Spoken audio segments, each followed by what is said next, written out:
matinale Tocsin, 8h-10h, à la volée. Et à la volée, je reçois donc Olivier Marggraff. Bonjour Olivier Marggraff. Bonjour, vous Alors, m'entendez? oui, on vous entend tout à fait. Ok.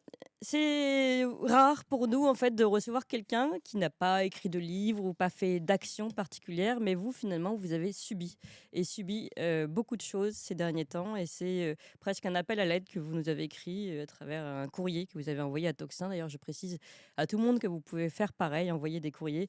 Tocsin sert à ça aussi, hein. On sonne le tocsin pour se rassembler.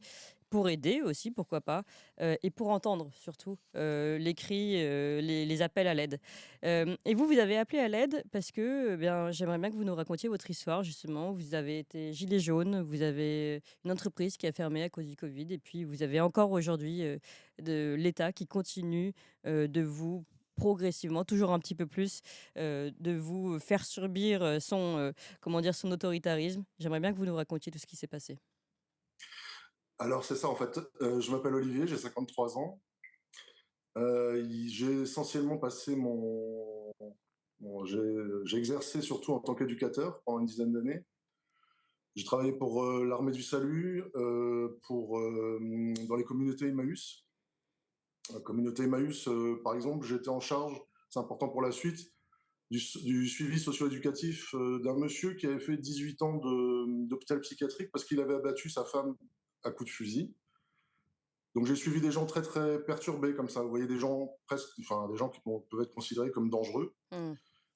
objectivement dans la société aujourd'hui. Et puis j'ai aussi travaillé avec des jeunes, des enfants qui avaient des passés avec des parents dangereux, qui vivaient dans des milieux extrêmement précaires, etc.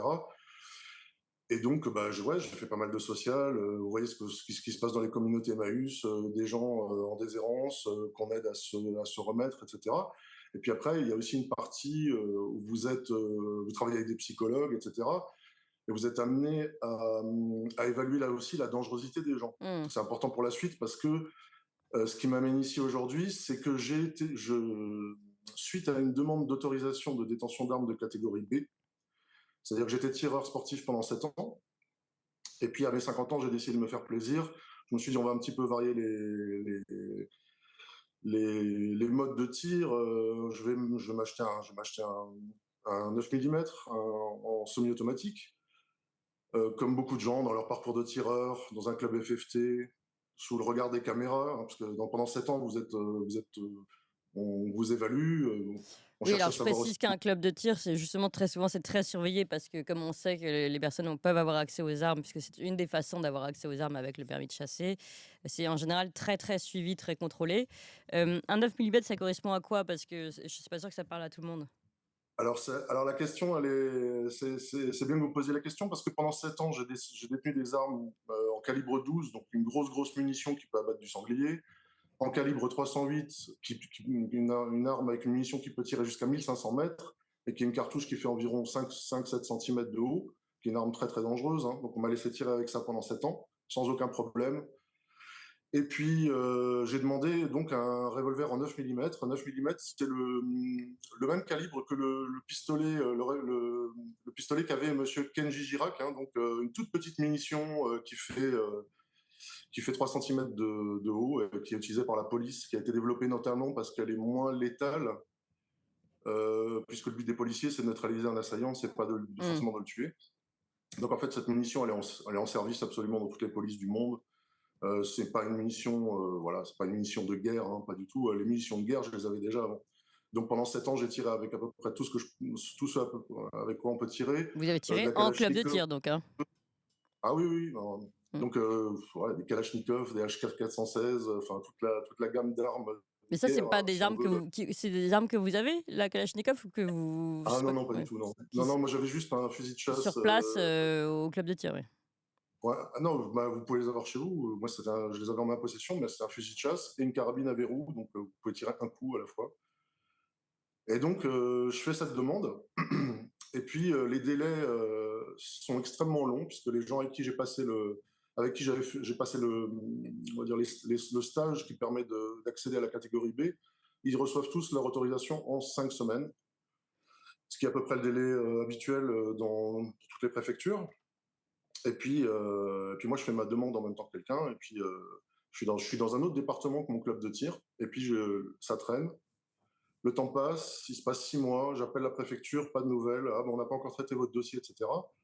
Et puis, au bout d'un an, je commence un peu à m'impatienter. Je leur dis, bon, ben, Alors, ils me disent, oui, vous savez, en ce moment, on récolte toutes les armes qui traînent. Là, on a fait un appel aux citoyens qui doivent rendre leurs armes, en fait. Les armes qu'ils avaient dans les greniers, les vieux obus, Oui, oui, tout etc. à fait. Mm. Et donc, du coup, on a beaucoup de boulot. Alors, je dis, bah ouais, c'est bien, mais si vous pouviez quand même penser à moi, ce serait pas mal. Et donc, je reçois aussi une convocation. Les gendarmes passent chez moi parce qu'on est censé avoir un coffre-fort. Et donc, Oui, pour le ranger, coffre-fort, pour vérifier si tout est bien en norme, les armes séparées, des munitions, etc. Mm. voilà, c'est ça. Donc, les gendarmes passent à la maison, ils valident leur visite.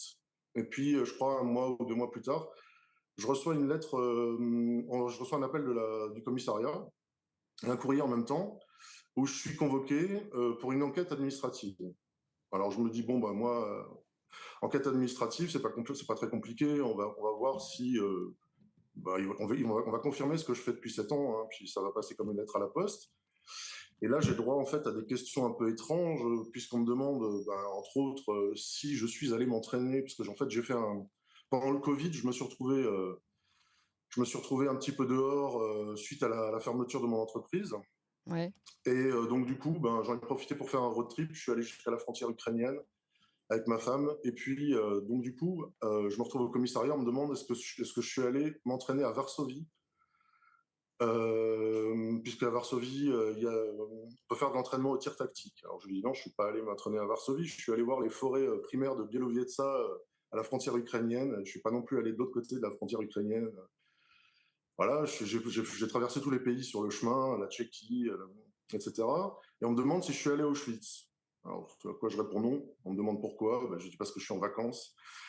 Et que, en plus, moi, je suis alsacien, donc un camp de concentration, si j'ai envie d'en voir un, il y en a juste à côté de chez moi. Ça s'appelle le Struthof. J'ai un monsieur qui porte le même nom de famille que moi, qui est mort. Donc, les Alsaciens ont tout le loisir. Ils n'ont pas besoin d'aller jusqu'à Auschwitz pour savoir ce que c'est qu'un camp de concentration. Mm. Voilà. Donc ensuite, on me pose des questions sur est-ce que je suis survivaliste. Je précise quand même que toutes les questions me sont posées au présent. On ne vous demande pas ce que vous avez fait il y a 20 ans. On ne vous demande pas qui vous avez côtoyé pendant toute votre vie. On vous demande au jour d'aujourd'hui, monsieur, vous êtes qui, vous faites quoi? Alors moi, je réponds, est-ce que vous êtes survivaliste? Je dis, ben, moi, survivaliste, c'est les gens de mon village, ils ont tous un fusil. Moi, je vis à la campagne, dans un village de 2500 habitants, tout ici, il y a beaucoup de gens qui ont un fusil, qui ont un potager, qui mettent des conserves de côté, qui prévoient éventuellement un coup dur. Je suis voisin avec Monsieur Béraud, par exemple. Monsieur Béraud, c'est le paysan, Oui, oui, oui, on le le connaît, leader oui. paysan Mm. voilà, qui était là il n'y a pas longtemps, qui est beaucoup passé sur les médias. Donc, en fait, voilà. Ensuite, donc l'entretien se finit. On me dit, bah, écoutez, pour nous, c'est bon. On va faire suivre votre demande. Et j'attends. Et là, il ne se passe rien. Et un jour, je reçois un courrier au bout de 2 ans. Et dans ce courrier que j'ai devant moi, il y a marqué qu'il ressort de l'enquête diligentée dans le cadre de l'instruction, etc., que je me suis fait connaître comme adepte du survivalisme en 2021, que je ne cache pas mon adhésion aux idéologies suprémacistes et néo-nazis sur les réseaux sociaux, que je me suis présenté comme un compagnon de route du bastion social et que je milite pour le port d'armes citoyen et que je me définis comme survivaliste. Je suis également adepte, là, il ne faut pas rigoler, je suis adepte des Boogaloo Boys, mouvement créé par l'ultra-droite américaine qui se caractérise par la préparation à une guerre civile. Alors aujourd'hui, moi, je suis une personne, je gagne 550 euros par mois. Enfin, je ne les gagne pas, on me les donne. Mm. J'en ai gagné jusqu'à 7000 à force de bosser 80 heures par semaine. À une époque, juste avant le Covid, puis est arrivée la crise. Les commandes ont baissé, ma boîte a fermé. J'étais Vous mon avez une propre boîte de patron. quoi? Je travaillais dans le tatouage. On était dans un concept store, on était 8, ça marchait du tonnerre de Dieu, et puis au bout de 6 mois, il n'y a plus de commandes, il n'y a plus rien. Et puis un jour, je lis dans la presse que les Rothschild vendent leurs avoirs, etc. Alors, je vais voir quelqu'un que je connais qui bosse avec moi, je lui dis, c'est quoi là? Il se passe un truc, je sais pas, c'est bizarre ce truc. On va certainement avoir un gros événement, parce qu'en général, quand les gens qui ont beaucoup d'argent vendent ce qu'ils ont de plus précieux, c'est qu'il y a un truc derrière. Mm. Alors, la personne à qui je dis ça, elle rigole, parce que c'est pas quelqu'un qui était très, très intéressé par la politique, et je lui dis, on devrait quand même peut-être voir pour prendre plus petit au niveau de notre local. Et en fait, bah, voilà, ça se passe mal, on finit par avoir des désaccords, et puis je suis obligé, la boîte ferme. Et je me dis, c'est pas grave, je vais continuer à bosser, mais je peux faire des salons, en fait, c'est pas grave. Je vais aller faire des salons de tatouage les week-ends, et puis je peux très très bien m'en sortir comme ça. Donc en fait, avec ma femme qui à l'époque était au chômage, on vend tout ce qu'on a, on vend sa voiture, moi je largue mon appart, et on achète un camion. Après le début de l'intervention Covid, c'est ça, hein? Et ça, c'était juste 3 mois avant. Oui, d'accord. Donc on part sur les routes, on fait effectivement une ou deux conventions, et puis un beau jour, on est dans le Gard, on est en train de prendre le petit déjeuner en pleine garrigue, et puis arrive le compte à rebours. Il y a eu un compte à rebours à ce moment-là à la radio. On nous a expliqué que dans 1 heure, on serait tous enfermés. Et puis alors nous, ça nous a fait rire parce que on n'avait pas de toit. Et on était enfermés dehors, on était enfermés dans notre camion. Et puis Oui. moi, j'étais pas vacciné, donc je pouvais plus travailler. Et du jour au lendemain, vous avez plus de boulot, vous avez plus d'appart, vous avez plus de voiture. Moi, mon père était à l'hôpital. Et donc, au bout de quelques mois, on m'a appris le décès de mon père.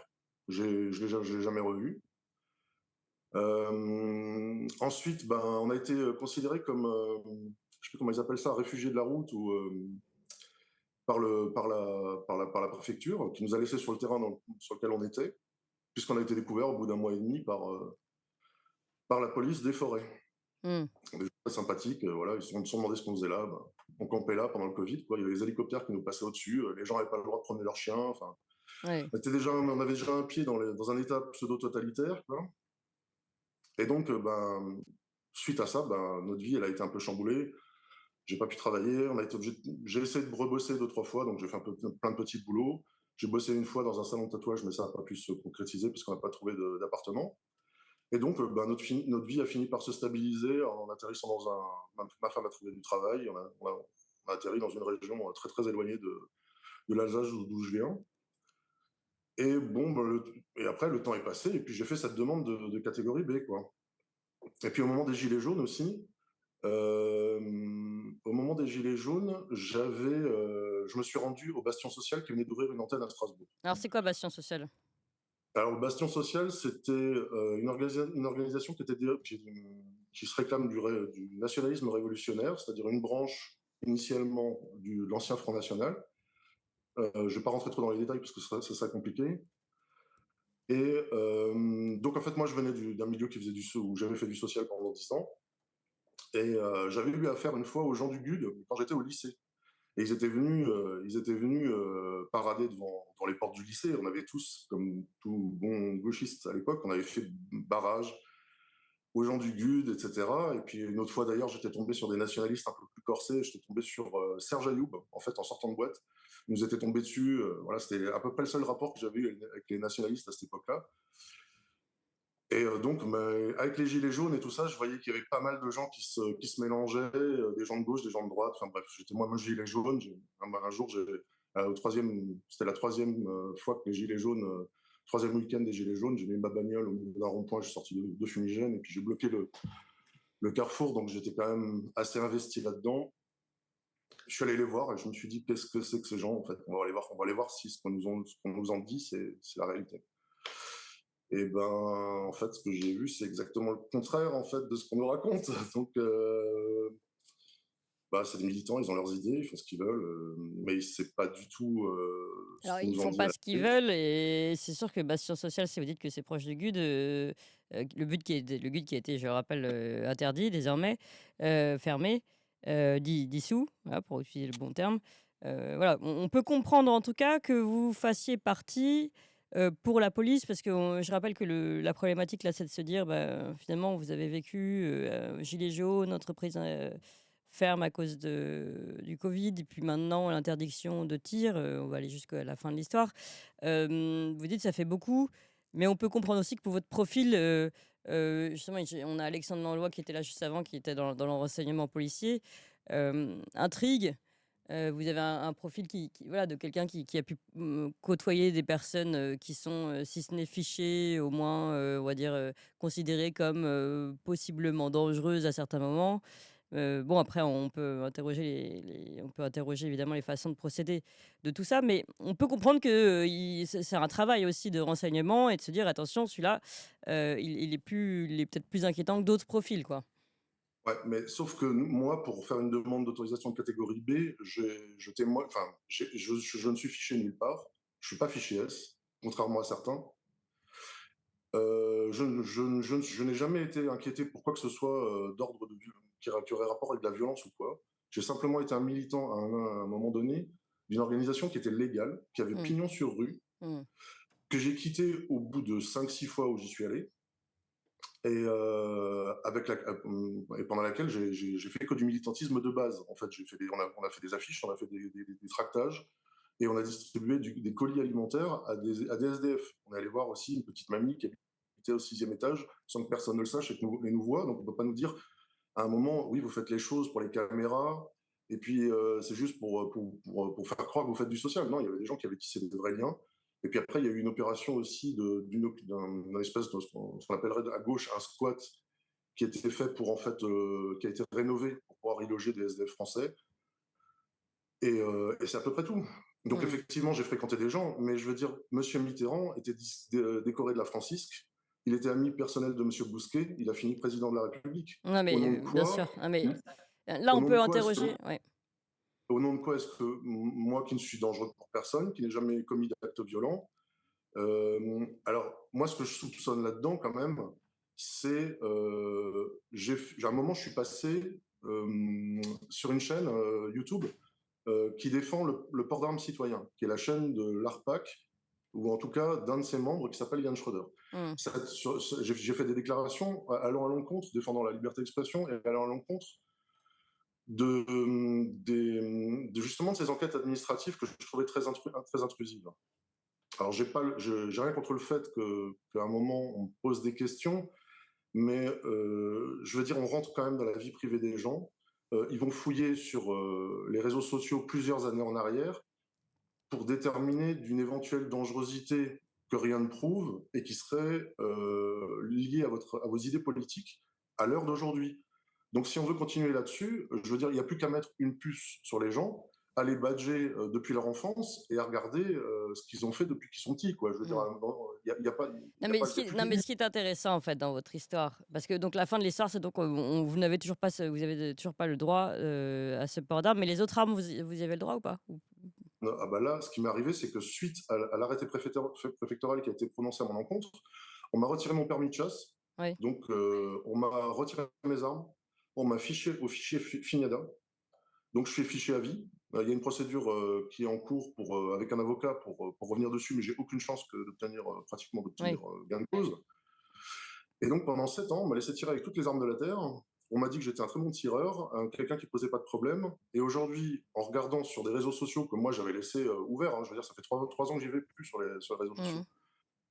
Donc, ces gens sont, suite à ces déclarations que j'avais faites sur le Oui. site sur le Des, truc de Yann des... Schroeder, comme par hasard, il y a eu un regain d'intérêt me concernant.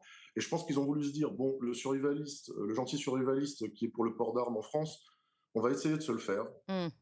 Et on va essayer de trouver nous quelque chose. Il faut pas que ce genre de discours passe. Voilà. Donc, quand même, pour info, les Bougalou Boys, c'est une blague parce que je veux dire, soit vous êtes national-socialiste, soit vous êtes Bougalou Boys, mais vous pouvez pas être les deux. Moi, j'ai ici quand même vous voyez, ça, c'est les Bougalou Boys. C'est des types en chemise à fleurs, avec à côté, vous avez un militant noir à côté. Hein. On peut pas dire que ce soit très suprémaciste comme Mhm. ambiance. Par contre, si vous voulez regarder du côté Mais ils tiennent des armes quand même, hein. Ouais. ils tiennent des armes, mais parfaitement légalement. Je veux Ah dire, aux oui. États-Unis, c'est exactement comme en Tchéquie ou en Pologne. Les gens ne savent pas qu'en Tchéquie ou en Pologne, vous avez le droit au port d'armes. Vous pouvez vous balader avec une arme dans la rue, y compris une arme longue et à découvert. Ça pose aucun problème. Parce qu'il y a souvent les gens ils disent ah oui, mais bon, ici on n'est pas aux États-Unis. Ben, en Pologne, en Suisse et en Tchéquie, les gens ont le droit. Et, apparemment, ils doivent être plus intelligents que les Français, puisque eux, ils ont le droit de le faire et nous pas. Et Donc, non, mais en voilà. gros, Donc, ce qu'on comprend, c'est que vous avez fait toutes vos démarches légalement, vous faites des demandes. Jusqu'à maintenant, vous avez tous les droits. Et en fait, à partir du moment où vous faites une nouvelle demande légale dans les règles de l'art, entre guillemets, tout se resserre, tout vous est retiré. Alors qu'avant, en étant la même personne, vous aviez le droit d'accès à des armes plus dangereuses, dites-vous vous-même. Donc, on comprend bien le problème. Surtout, ce qui est intéressant, c'est de se dire que finalement, a priori, si vous faites toutes ces démarches et que vous le faites légalement, bon, et que vous savez qu'il y a des enquêtes sur vous, vous savez que vous êtes dans le viseur, en fait. Et eux, ils vont vous sanctionner, vous, plus que d'autres qui ne font pas toutes ces démarches. C'est comme l'histoire de la récupération des vieilles armes, vous l'avez dit tout à l'heure, en disant, bon, pour le moment, rendez bien vos armes, les armes de vos vieux grands-parents. Pour le moment, on ne vous sanctionne pas, mais bientôt, vous serez sanctionné. Bon, on sait qu'a priori, ceux qui vont prendre les armes un jour et qui peuvent être dangereux, c'est pas vraiment ceux qui vont se déclarer ou se déclarer en retard ou ceux qui ont l'arme de leur grand-père qui restent dans les placards, quoi. C'est Bah, c'est plutôt ça, mais des personnes qui sont en banlieue et qui ne déclarent absolument rien. bah, moi, je veux dire, j'ai beaucoup travaillé en banlieue. Je peux vous garantir que le trafic d'armes, c'est quelque chose d'assez impressionnant. D'ailleurs, j'annonce aux Français un futur qui est assez sombre, puisque si la guerre en Ukraine se finit, vous avez eu des armes pendant 30 ans qui venaient des pays de l'Est et notamment de l'ancien conflit avec la Yougoslavie. C'est ces armes-là, via les mafias albanaises, qui ont approvisionné toutes les cités de France. Vous imaginez bien que si demain, l'Ukraine rentre dans l'Union européenne, vous allez avoir un déferlement d'armes au format OTAN, parce qu'aujourd'hui les cités sont au format des anciennes républiques soviétiques, c'est du 7,62, c'est de la Kalachnikov. Les types sont en train de changer dans les mafias qui contrôlent les réseaux de drogue en France, ils sont en train de passer au standard OTAN. Donc vous allez avoir, ils vont vouloir non seulement s'approprier ces armes qui viennent d'Ukraine, mais en plus revendre à bas prix les armes qu'ils avaient déjà. Donc vous aurez un marché qui va être totalement inondé par des armes illégales. Monsieur le préfet risque d'avoir énormément de travail. Et à mon avis, il s'intéressera beaucoup moins à des gens comme moi. Et je pense qu'à mon avis, on va avoir une recrudescence de faits de délinquance et de criminalité qui va être sans précédent. Alors moi, je veux bien qu'ils fassent leur travail, je veux bien qu'ils cherchent les réseaux, je veux bien tout ce qu'on veut. Bah, on peut comprendre, franchement, là-dessus, que les renseignements, avant de donner, d'accorder des armes létales aux personnes, enfin, moi, je suis quand même rassurée de me dire qu'il y a des enquêtes sur ces autorisations. Surtout si vous avez fréquenté des gens qu'on peut considérer comme dangereux. Tout ça, pour moi, n'est pas une mauvaise Oui. chose en soi. Le problème, c'est qu'il y a toujours un deux poids deux mesures. C'est ça le problème. C'est assez difficile d'expliquer aux gens en fait que dans une mouvance, ce qu'on appelle des groupuscules, etc. C'est des appellations un peu. Voilà, il y a tout un tas de gens qui sont des militants tout à fait normaux. Et Mhm. en périphérie de ces choses-là, les gouvernements se servent d'actes qui ont en général lieu en dehors des gens qui appartiennent ou qui sont sympathisants de ces mouvements. Et d'un coup, il y a un fait divers, et ce fait divers est utilisé pour fermer le truc. Ouais. Le bastion social a été fermé par M. Macron un soir en sortant d'un dîner du CRIF. Je veux Oui. dire, la réponse était quand même relativement évidente. Ben, il y a des influences, il y a des gens qui poussent à ce que ce truc-là ferme et se servent de faits divers en fait. Parce que jamais les organisations en question ne se rendent responsables en tant que telles d'actes de violence ou quoi. Moi, on m'a jamais dit, tu sais quoi, tu viens ici, tu vas casser des Oui, oui. vitrines et Alors des c'est pas machins, parce que tu vas vous, aller on vous faire. a pas dit que ça n'existe pas, mais je comprends ce que vous voulez dire. Ouais, Et puis, encore une fois, et nous, mais on a cette chronique donc, police-justice avec Alexandre Langlois, qui est un ancien policier du renseignement, comme je vous le disais, qui nous disait, mais lui, il est par exemple sur le GUD, il n'était pas pour la dissolution du GUD, mais comme d'autres groupes qui peuvent être à l'extrême gauche. Peu importe, il dit, en fait, ça nous permet, nous, d'avoir des renseignements. S'il y a des choses mhm. illégales, ben, on punit les personnes, mais les associations, en fait, en soi, elles nous permettent de suivre, de se renseigner, de voir ce qui se passe. S'il y a un profil dangereux, il faut l'arrêter, il faut le. Mais c'est pas l'association en soi qu'il faut arrêter en C'est fait. ça. Au contraire, ça C'est ça. permet d'avoir des informations, parfois de canaliser, parfois d'échanger aussi des choses. Et vous l'avez dit, peut-être aussi que pour certaines personnes, c'est un lien social. Voilà. Donc tout ça, ça se comprend. Ce qui est intéressant, encore une fois, c'est de voir que évidemment, eh bien, vous avez fait toutes les démarches légales, vous avez tout fait comme il fallait, et en fait, c'est vous qui êtes puni, tandis que d'autres qui ne font pas ces démarches peuvent continuer de s'amuser ou pas, enfin, je sais pas. Donc, Ouais, puis surtout, il y a une disproportion. Il y a une ouais, disproportion entre ce qu'on voit dans l'actualité actuellement. Je rappelle quand même qu'il y a un monsieur qui s'appelle Raphaël Arnaud qui est devenu député, alors que le type s'amuse à taper avec 8 de ses copains sur un petit gamin juif de 15 ans ou sur des filles du collectif Némésis. Je veux dire, apparemment, ça a l'air de gêner personne. hmm, Ça, on pense que c'est la démocratie. Je veux dire, moi, j'ai commis aucun acte ouais, j'ai ouais. jamais été fiché nulle part, etc. Et je ne pensais pas que les gens qui vous traitent de fachos pouvaient quand même s'asseoir aussi Eux-mêmes, facilement ouais. sur l'article 10 de la Déclaration des droits de l'homme qui indiquait que nul ne pourra être inquiété ou poursuivi pour ses opinions politiques ou religieuses. et sur la liberté d'expression dont ils se réclament et les valeurs de la République dont ils se réclament en permanence. Moi, j'empêche personne de parler, Hmm. j'empêche personne de, comme Oui. je, Et vous n'avez exactement rien comme je suis commis en toi, d'illégal. je suis pour que les gens puissent s'exprimer et qu'ils soient combattus sur le plan des idées. Oui, oui. Mais les vengeances, la petite vengeance de gens qui se disent ah bah voilà, vous avez un discours sur le port d'armes, vous êtes proche d'associations qui défendent le port d'armes, et ben on va vous montrer que finalement tous ces gens-là c'est juste des gros fachos et des abrutis. Hmm.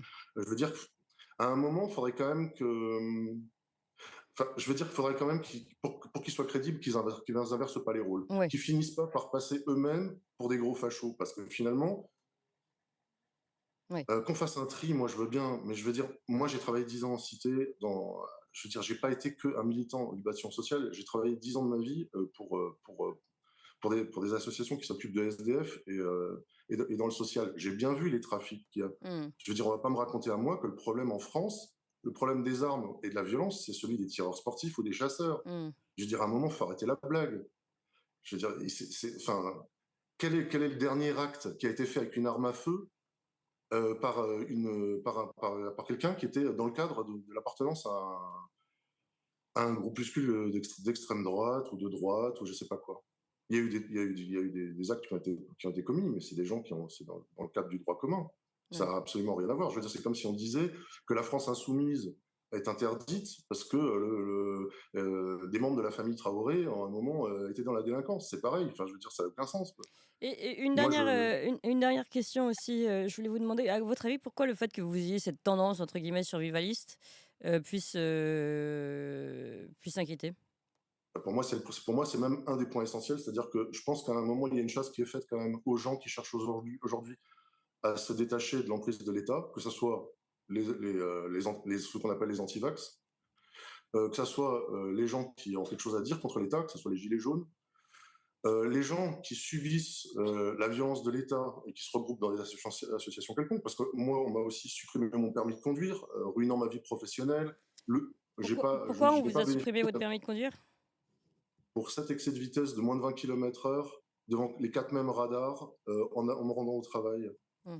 Donc j'avais plus de voiture, je pouvais plus rouler, je pouvais plus, voilà. Comme chercher du travail aujourd'hui, je cherche du travail. Les gens me disent, ben, ouais, mais ça serait bien que vous ayez un véhicule quand même, parce qu'on n'est pas sûr que vous vous rendiez à votre boulot. Je leur dis, ouais, mais vous savez, si j'ai pas de véhicule, si j'ai pas de travail, je peux pas me payer le permis. Elles me disent, ouais, ben bon, ça c'est pas notre problème, quoi. Hmm. Donc vous êtes complètement, vous partez d'une situation où en fait vous gagnez très bien votre vie, parfaitement intégré Oui. socialement, et puis là, l'État qui après arrive pour vous donner les minima sociaux, ça, il n'y a pas de problème, hein, mais vous fait quand même partir d'une situation où vous atteignez le dernier plafond, où vous êtes considéré comme faisant partie des riches, on va dire Hmm. ça comme ça, et 5 ans plus tard, vous faites partie des plus pauvres. Et la faute à la perte de mon permis, le Covid, les gilets jaunes, et aujourd'hui, j'ai même plus le droit d'avoir un truc qui me permettait avant d'organiser mes vacances autour d'un loisir et de partir chasser, quoi. Hmm. La chasse qui accessoirement je chassais pas beaucoup, mais c'était quand même aussi en dehors d'être un plaisir en soi le fait de chasser, c'était aussi quelque chose qui vous met tout simplement de la Qui viande vous dans l'assiette. nourrissez, oui. Voilà. Donc je sais pas, j'ai l'impression que voilà, on s'acharne sur les citoyens aujourd'hui, on criminalise des gens en cherchant des prétextes. Et que, par contre, il y a plein de gens qui sont dehors et qui, apparemment, on a l'air même de les remercier, en fait. Je sais pas, il y a des gens qui sont aujourd'hui, qui sont élus députés, quoi. Hmm. Qui, eux, sont fichés, qui sont impliqués dans des actes violents. Donc, je sais pas, moi, on veut quoi exactement? Parce que si vous voulez pas radicaliser les gens, si vous Oui. voulez pas qu'ils deviennent gilets jaunes, si vous voulez pas qu'ils soient méfiants envers l'État, je veux dire, adopter dans ces cas-là une attitude à l'inverse de ce que vous faites. Oui. Parce que ce que vous êtes en train de faire, c'est de préparer la suite des Gilets jaunes, qui, à mon avis, sera d'une ampleur bien supérieure à tout ce qu'on a connu, si, bien sûr, les cités françaises ne s'y mettent pas avant les Français de souche, on va dire. Oui. Vous voyez? Une question quand même où je voulais revenir sur cette histoire d'indépendance par rapport à l'État. Pourquoi vous pensez que l'État a une méfiance par rapport à ceux donc de type survivaliste ou en tout cas ou des chasseurs ou autres qui cherchent à être le plus indépendant par rapport à l'État? C'est quoi le problème à votre avis? Bah, tout simplement le fait du compteur Linky au radar qui vous flash, parce que le radar, c'est quand même le premier degré de la surveillance globale. C'est on vous a imposé quelque chose où vous hésitez, contre lequel vous hésitez à vous rebeller, puisque vous vous sentez coupable. Vous avez roulé trop vite et vous vous êtes fait flasher. On a votre photo, on a votre plaque. Donc vous pouvez rien dire en fait. Vous êtes un coupable. De là, on vous installe des caméras dans les rues, on vous explique que c'est pour votre bien. Ensuite, on installe pour les JO, on va vous dire que c'est bien la reconnaissance faciale. Mais attention, la caméra n'est pas là du tout pour vous traquer vous, hein. Vous êtes juste un élément lambda dans un logiciel. Bien Sauf qu'on sûr, a appris que les caméras qui sont installées pour les JO resteront après. Hein. Écoute, ouais, bah, est-ce qu'on apprend vraiment quelque chose? Je ne suis pas persuadé. Mm. Si on réfléchit un petit peu, on connaît le programme. Et puis après, on aura les 15 minutes city, les villes de 15 minutes. Mm. Où, voilà, hier, je disais qu'à un moment, on est en train de développer un logiciel qui, aujourd'hui, va permettre à des gens en fauteuil roulant de savoir, quand ils se déplacent en temps réel, où est-ce qu'on aura mis un vélo ou un cône sur leur passage. Vous Mm. imaginez ce que ça veut dire? Oui. Ça veut dire que sous prétexte d'aider les personnes handicapées, ils sont en train de nous dire qu'à 5 cm près, on saura à peu près où tous les objets et toutes les personnes sont placées Oui. sur la chaussée. Oui. Dans un monde comme ça, Oui.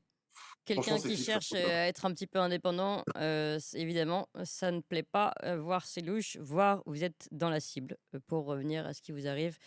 Merci beaucoup pour Bah, votre c'est bon, témoignage. Je merci à pense vous. que vous allez faire beaucoup réagir. En tout cas, nous ici, on est là pour vous donner la parole, évidemment avec toutes les limites que cela implique. On ne peut pas toujours être d'accord avec tout le monde, mais on donne la parole dans les limites de la loi, justement. Bah, Merci écoute, encore, Olivier Margraff. Bon courage, en tout cas, pour votre merci de m'avoir parcours reçu, de ouais. vie. Et Merci. puis, pour tous ceux qui veulent réagir ou prendre contact avec Olivier Margraff, eh bien, vous pouvez nous contacter sur contact, je crois que c'est ça, @toxinmedia.fr. Oui, vous voulez ajouter quelque chose? Ouais, s'il y a des gens qui sont intéressés, avocats ou juristes pour monter une association concernant le droit à la défense personnelle, enfin à la légitime défense plutôt, qui est Mmh. bien mise à mal ces derniers temps dans Ouais. plein d'affaires. Ouais, Il y a des ouais. gens qui se défendent et qui finissent en prison. S'il y a des gens qui sont intéressés par ça, ils peuvent me contacter et puis on verra ce qu'on peut faire. D'accord. Voilà. Eh bien, Très bien. écoutez, le message est passé et c'était le dernier message de l'année de Toxin. Vous voyez, c'est tout un symbole. Merci beaucoup, Olivier Margraff. Bon courage.